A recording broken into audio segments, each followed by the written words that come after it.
क्या आप जानते हैं कि कॉइन और टोकन में बड़ा फर्क है? ज्यादातर लोग समझते हैं दोनों एक ही चीज हैं, लेकिन असल में नहीं।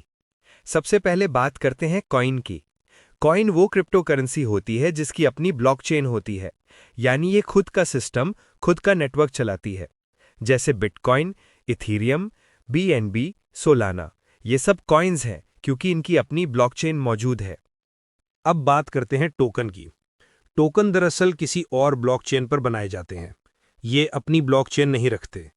मसलन शिबा इनू, पेपे, यूएसडीटी वगैरह।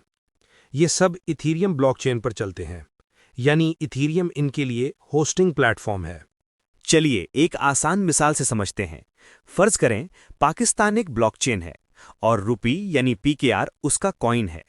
अब अगर कोई कंपनी पाकिस्तान में अपने लॉयल्टी पॉइंट्स निकालती है तो वो टोकन होंगे, क्योंकि वो पीकेआर सिस्टम पर ही चलेंगे। कॉइन आमतौर पर ब्लॉकचेन की फाउंडेशन करेंसी होती है, जबकि टोकन किसी मखसूस प्रोजेक्ट या यूटिलिटी के लिए इस्तेमाल होता है। जैसे इथीरियम पर हजारों टोकन्स हैं, डीफाई एप्स, एनएफटीज, गेम्स सब इन टोकन से चलते हैं। तो खुलासा ये हुआ कि कॉइन अपनी ब्लॉकचेन रखता है, जबकि टोकन किसी और ब्लॉकचेन पर चलता है।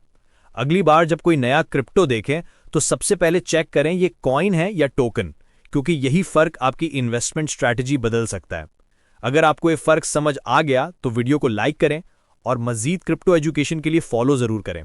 अगर आप क्रिप्टो करेंसी के कंटेंट को तरतीब से एक प्लेलिस्ट की सूरत में देखना चाहते हैं तो हमारा यूट्यूब चैनल ओपन करें, प्लेलिस्ट में मौजूद क्रिप्टो करेंसी के नाम से प्लेलिस्ट ओपन करें और तमाम वीडियोस को फ्री ऑफ कॉस्ट देखें। चैनल को लाइक और सब्सक्राइब करना मत भूलें।